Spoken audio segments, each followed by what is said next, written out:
आज था नीट का पेपर जो कि है ना लाखों बच्चे कह रहे हैं कि पेपर बहुत ज़्यादा टफ था, जैसा यूट्यूब पे न्यूज़ वगैरह आ रही हैं। और सही बताऊँ ना, अब एनटीए हर साल यही करता है। पिछले साल है ना फिजिक्स के पिछले साल क्या करा था, पेपर लीक। इस बार पेपर टफ कर दिया है। और ये पता है क्या होता है, इससे लोग डिप्रेशन में बहुत ज़्यादा आते हैं। I am the NEET aspirant और मैं भी नीट की प्रिपरेशन ही कर रहा हूँ। बट है ना, जब मैं ये चीज़ें देखता हूँ ना कि पेपर टफ आ रहा है और कई लोग सुसाइड कर रहे हैं पेपर से पहले। मैंने अभी 1-2 घंटे पहले न्यूज़ देखी थी एनडीटीवी शायद पे, कि है ना एक बच्ची ने सुसाइड करा है। ये जो चीज़ें हैं ना, मतलब अंदर से है ना जो नीट एस्पिरेंट है उनको डीमोटिवेट करती हैं। मैं भी ज़्यादा कोई बड़ी क्लास में नहीं हूँ, आई एम इन 11th, और मेरा बोलना भी सही नहीं लगता। बट यार ये चीज़ें तो नहीं होनी चाहिए ना, क्योंकि मैं भी नीट की प्रिपरेशन कर रहा हूँ। जैसे ही मेरा रिज़ल्ट आने से पहले से प्रिपरेशन कर रहा हूँ। जैसे ही मेरा 10th का बोर्ड ख़त्म हुआ मैथ का, मैंने उसके उसी दिन से प्रिपरेशन शुरू कर दी नीट की।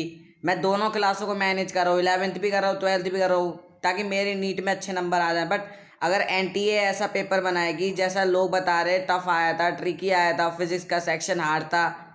एक तो पता नहीं कि इस साल के बच्चों को फिजिक्स से क्या नफरत है। मतलब भले वो क्लास 10th हो या 12th हो, हर साल इस साल फिजिक्स का पेपर टफ ही आया है। ठीक है, क्लास 10th में बात करें तो जो उसका पोर्शन था, साइंस में फिजिक्स का जो पोर्शन था वो टफ आया था।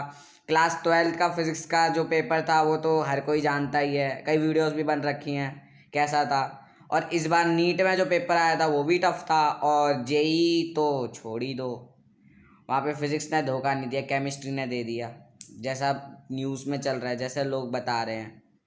या वैसे भी ये बात पता है उतनी सही नहीं है। मतलब ये अंदर से डिमोटिवेशन वाली बात है कि है ना, मतलब तुम है ना पूरे 2 साल पढ़ो, पूरे 2 साल मेहनत करो, क्योंकि 11th और 12th है ना कॉम्पिटेटिव ईयर्स होते हैं। और सही बताओ ना, जितनी मेहनत मैंने पूरी 10th में नहीं करी थी ना, उतनी मैंने 1 महीने में करी है। और मुझे पता चल गया कि भैया नीट क्या है 1-2 महीने में ही। जब हेनरीज लॉ पढ़ा, जब मैंने गॉस थ्योरम पढ़ी कि क्या कहते हैं, इलेक्ट्रिक फ्लक्स जो होता है वो क्यू अपॉन में एप्सिलॉन नॉट के बराबर होता है। जब मैंने है ना कह सकते हैं रॉल्स लॉ पढ़ा, जब मैंने है ना कह सकते हैं sexual reproduction in flowering plant पढ़ा, मैं तभी समझ गया था भैया नीट आसान नहीं है, बच्चों का खेल नहीं है नीट। और जब है ना इतना जूझने के बाद जब हम नीट का पेपर देते हैं ना, जब हम पेपर देते हो जो हमारी मतलब वो फीलिंग अलग होती है। मैं जानता हूँ भैया दीदी को पे क्या बीती होगी जिन्होंने अभी नीट का पेपर दिया है।